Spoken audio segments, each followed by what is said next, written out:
en el 2005.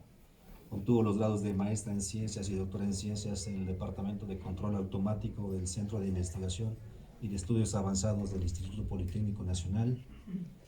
Después realizó estancias postdoctorales en la Facultad de Ingeniería del UNAM y también fue profesora investigadora invitada de la Universidad Tecnológica de Belfort en Francia.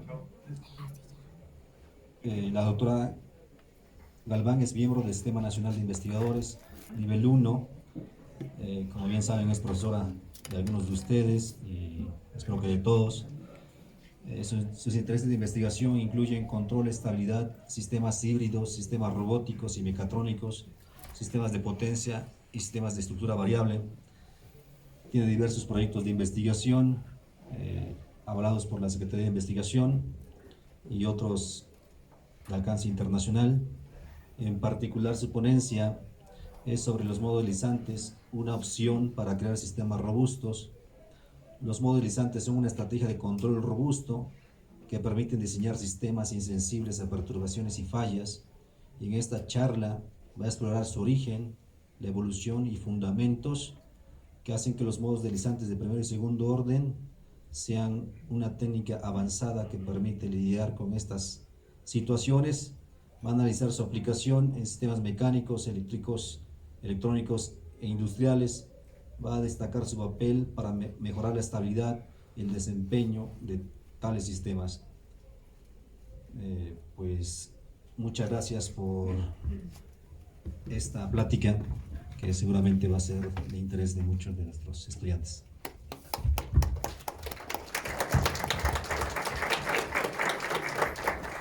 Bueno, buenas tardes a todos. La verdad es un honor estar aquí una vez más en este foro que para mí es muy importante porque me pone en contacto con todos ustedes. Con esto yo puedo platicarles lo que yo hago en mi investigación, las cosas que me motivan, ¿sí? Las cosas que hago día a día. Y es precisamente esto lo que quiero hablar hoy.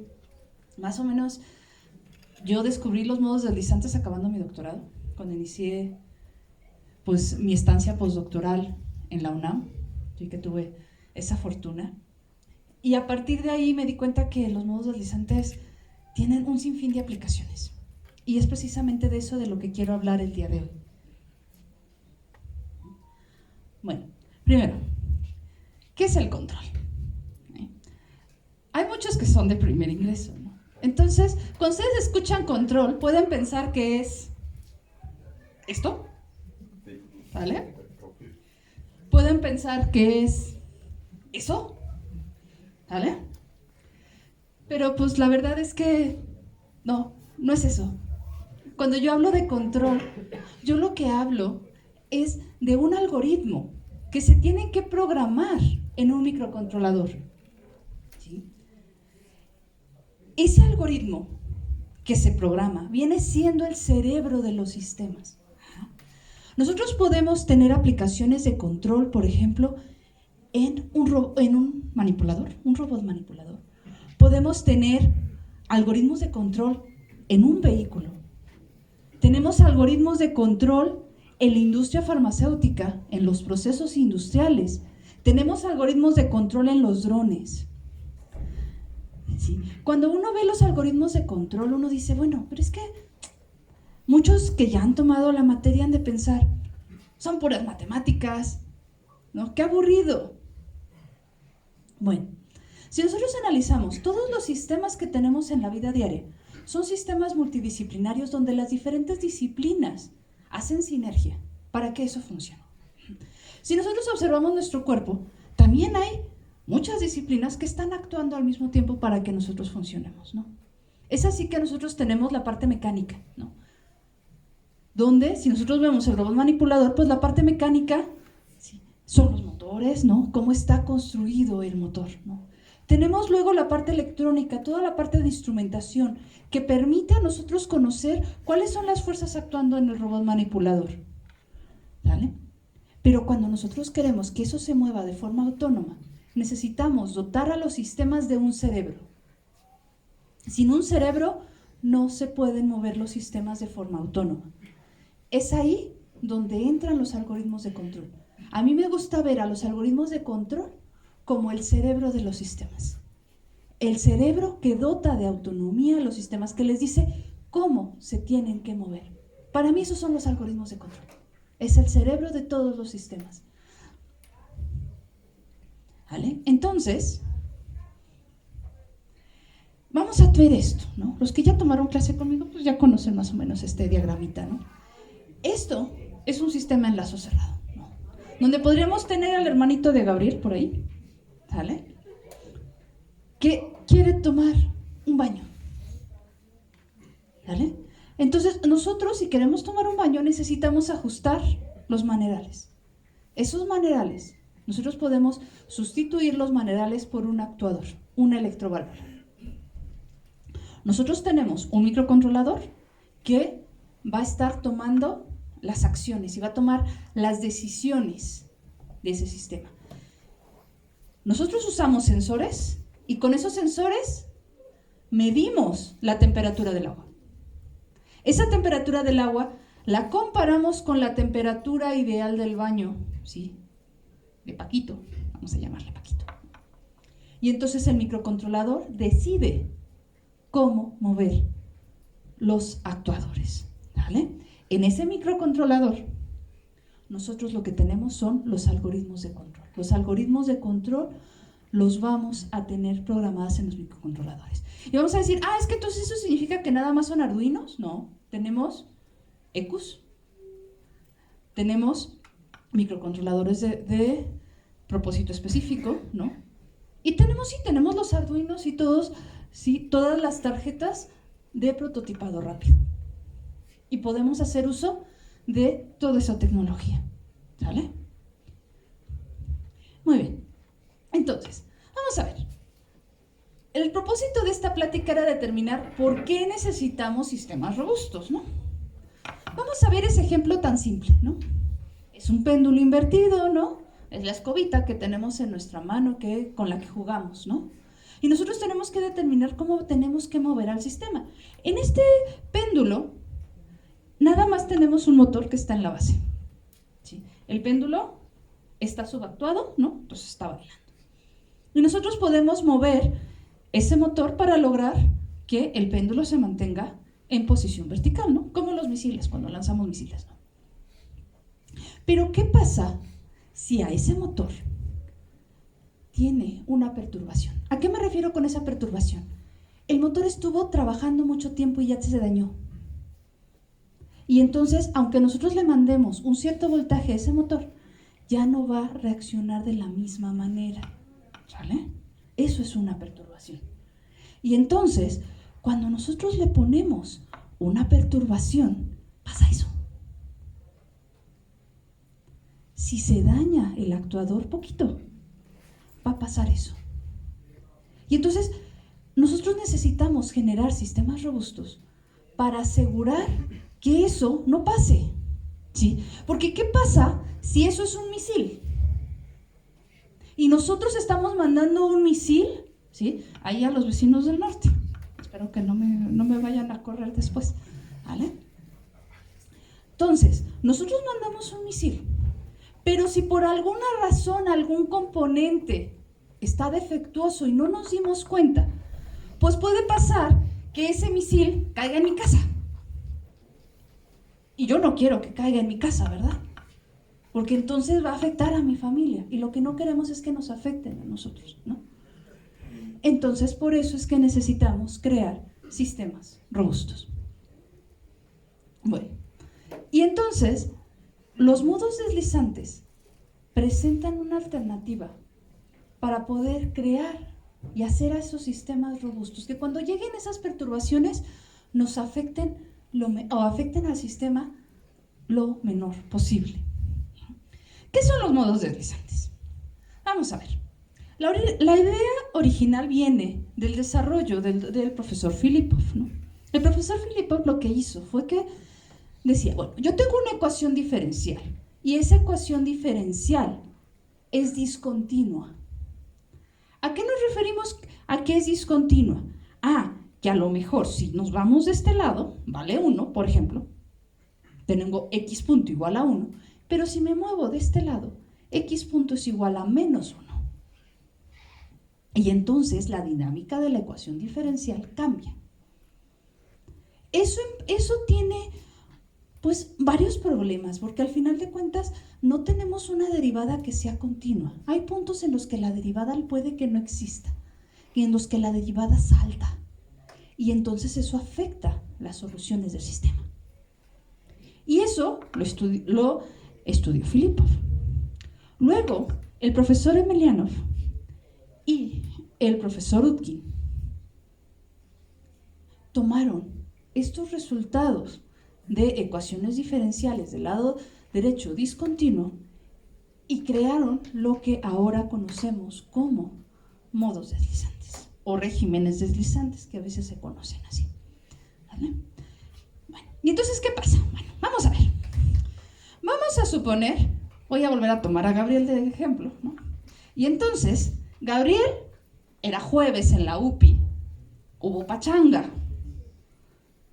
y tomó bastantes tragos. Y entonces va caminando así, ¿vale? Pero entonces llega Chava, que es un gran amigo suyo, ¿no? Y Jorge.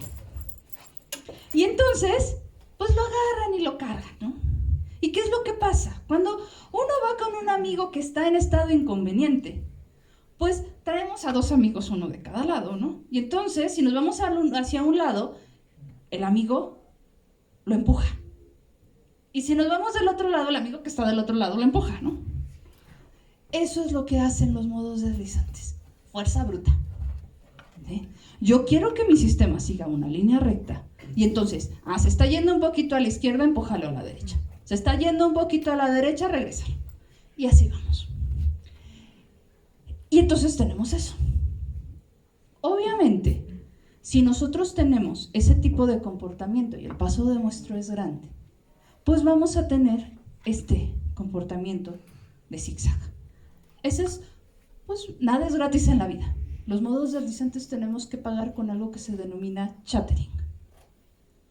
El chattering es una señal de alta frecuencia que no nos gusta. La verdad es que no nos gusta porque si le pongo una señal de alta frecuencia a un motor que está cambiando así, se nos va a calentar y se va a quemar. Entonces, si yo tengo un sistema de dinámica muy rápida que le pongo una señal de ese estilo, se puede dañar, sobre todo si la amplitud es grande. Pero bueno, vamos a ver qué pasa con ese chattering. Tenemos los modos deslizantes de primer orden, que fue lo que les expliqué, ¿sí? Y vamos a ver, aquí les voy a mostrar una serie de videos. La gran mayoría me los prestaron de la UNAM, del grupo de trabajo con el que trabajo, ¿sí? Y entonces vamos a ver ahí un péndulo y le pusimos un modo deslizante de primer orden, ¿okay? Quiero que se fijen perfectamente en la base del péndulo, ¿sí? Ahí estamos tratando de subir el péndulo.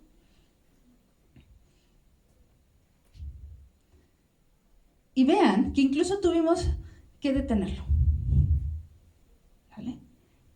¿Ven cómo vibra? Ese es el chattering. Eso es lo que no queremos. ¿Vale? Los modos deslizantes de primer orden tienen esa característica. ¿Sí? Los sistemas mecánicos van a vibrar de esa forma. ¿Les quitamos perturbaciones? Sí, pero estamos pagando eso. Estamos pagando el chattering.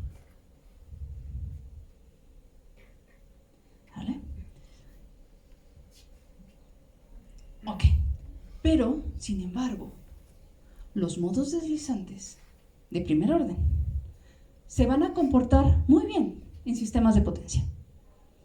¿Por qué se van a comportar muy bien en sistemas de potencia? Porque tenemos MOSFETs. Y las altas frecuencias en sistemas de potencia son muy buenas. Y entonces podemos manejar altas frecuencias, ¿no? Y compensar perturbaciones. En el siguiente video es un trabajo que hicimos aquí en la UPI. Lo hicimos con Jared, no sé si por aquí anda. De hecho, esa es la tesis de Jared. Y entonces, ¿qué es lo que hacíamos? Nosotros teníamos 4 convertidores de potencia, Los 3 convertidores de que están hasta la orilla están emulando cargas de potencia constante. Las cargas de potencia constante, ¿qué son? La licuadora cuando la prendemos en nuestras casas, ¿vale? Y entonces cuando normalmente nosotros prendemos la licuadora en la casa, si se han dado cuenta, la luz baja, ¿sale? Entonces, lo que estábamos tratando de hacer es, con otro convertidor de potencia, mantener el voltaje constante, a pesar de que nosotros prendiéramos y apagáramos cargas de potencia constante. Si se fijan, aquí, independientemente de que nosotros activemos o desactivemos las cargas, podemos mantener la salida constante del boost principal. Y eso es con modos deslizantes. No tenemos mucho rizo porque todos los controladores los hicimos de forma física, ¿sí? Con opanes, con capacitores e inductores, ¿vale?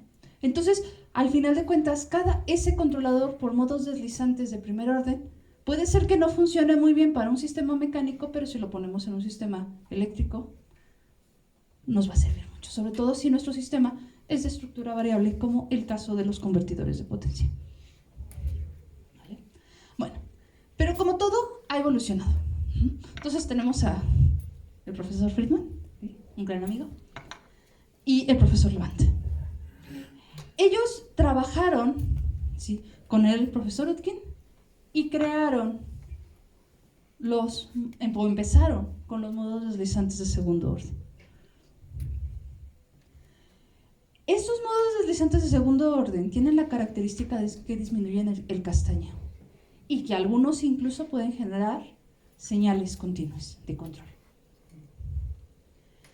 Entonces, si aplicamos un algoritmo de segundo orden, es el mismo péndulo, el mismito.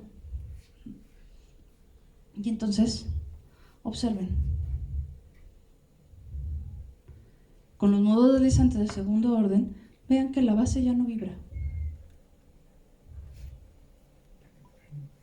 ¿Vale?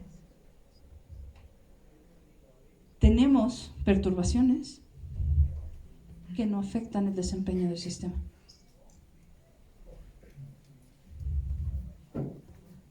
¿Vale?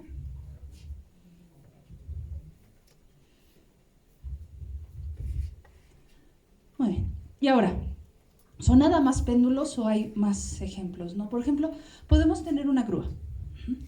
Ese ejemplo de esa grúa, ¿qué está emulando?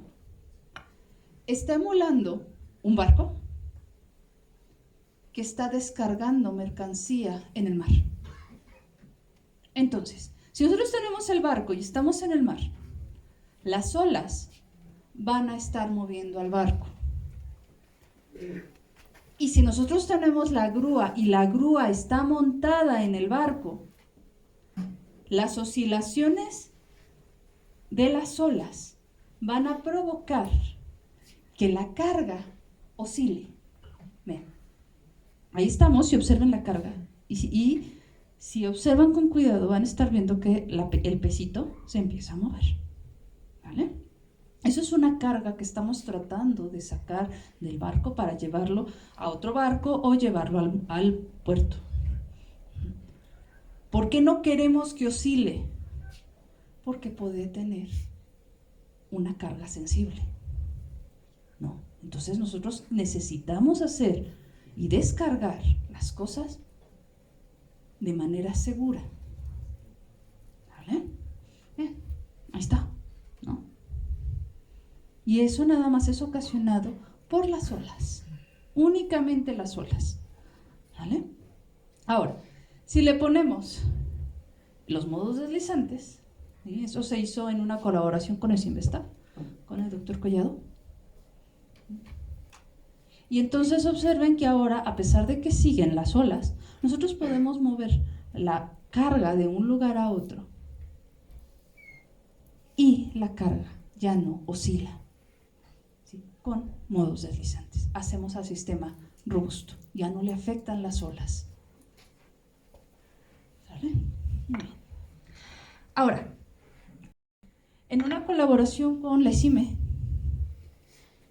trabajamos con el algoritmo super twisting saturado y se lo aplicamos a convertidores de potencia. Y lo que hicimos fue que logramos reducir un poquito el rizo. No fue mucho, pero pues algo es algo, ¿no? Reducir el rizo en un convertidor de potencia implica que estamos ahorrando energía. ¿Vale? Bueno, ahora, ¿cómo hacemos robustos a los sistemas? Que eso es lo último con lo que hemos estado trabajando en el equipo con el doctor Eduardo.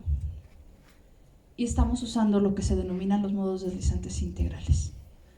¿Qué es lo que hacen los modos deslizantes integrales? Los modos deslizantes integrales garantizan que si yo ya tengo un controlador, un PI, un PID previo, y ese funciona bien, ¿no?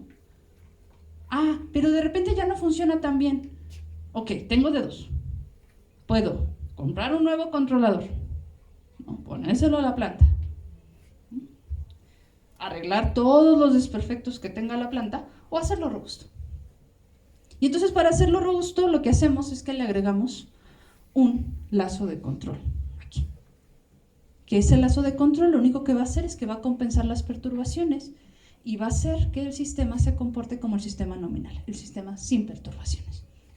Eso es lo que llevamos trabajando los últimos 8 o 9 años. Y entonces, ¿qué es lo que hemos hecho? Hemos aplicado este tipo de controladores, ¿sí?, a helicópteros, donde, en el caso de los helicópteros, nosotros lo que simulamos son corrientes de aire que están afectando a las propelas del helicóptero. Y entonces esas corrientes de aire pues afectan el comportamiento del sistema. Usando modos deslizantes integrales podemos garantizar que seguimos la trayectoria aun cuando hay perturbaciones, y lo aplicamos a ese helicóptero chiquito. ¿Vale?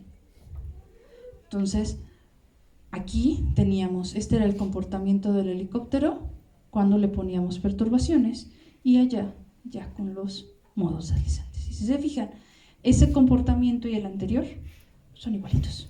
Eso es lo que hacemos cuando los hacemos robustos. ¿Sí? Ya tenemos un comportamiento nominal. ¿Sí? Vemos que con las perturbaciones todo se va al traste, y entonces le agregamos un lazo de control que recupera el comportamiento nominal del sistema. También hemos trabajado con fallas. ¿Qué son las fallas? Estamos en el avión, ¿no? Y lo que siempre, y todos cuando nos subimos a un avión, nos da mucho miedo, es que algo vaya a fallar. ¿Sale? Pero sin embargo, los aviones tienen algo que se denomina de redundancia en actuadores. Es decir, si ustedes se fijan, los aviones no tienen 2 motores, tienen como 4. De tal manera que si falla uno, está el otro de repuesto. Aquí nosotros lo que vimos fue, es que tenemos el estabilizador horizontal y tenemos los elevadores.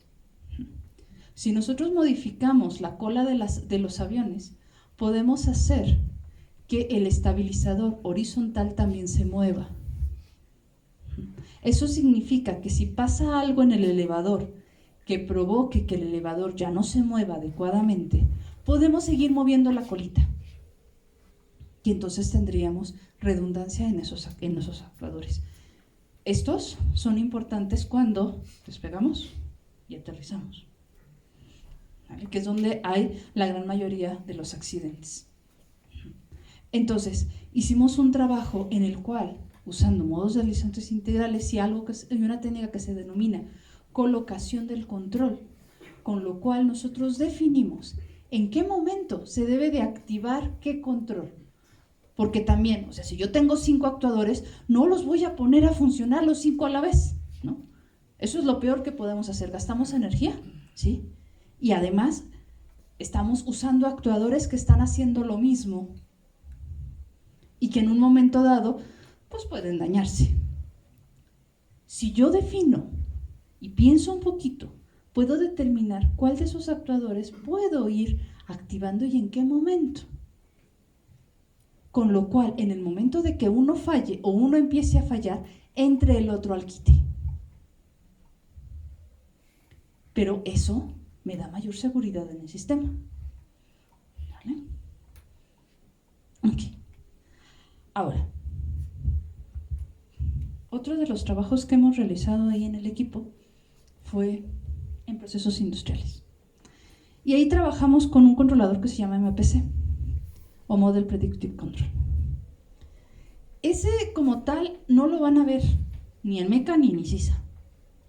El Model Predictive Control es un controlador que está siendo ya muy aceptado en la industria. Que, vamos a verlo así, está basado en el control óptimo. Por ahí a algunos no les gusta este tipo de analogía, pero a mí me gusta mucho. Y entonces vamos a pensar en superhéroes. ¿Ok? Ubican al Doctor Strange. ¿Vale? Muy bien. Entonces vamos a ubicar al Doctor Strange justo en la última película, la penúltima película de Los Vengadores, ¿no? Donde agarra y ve todo el futuro. ¿Se acuerdan de esa escena? ¿Vale? Ok.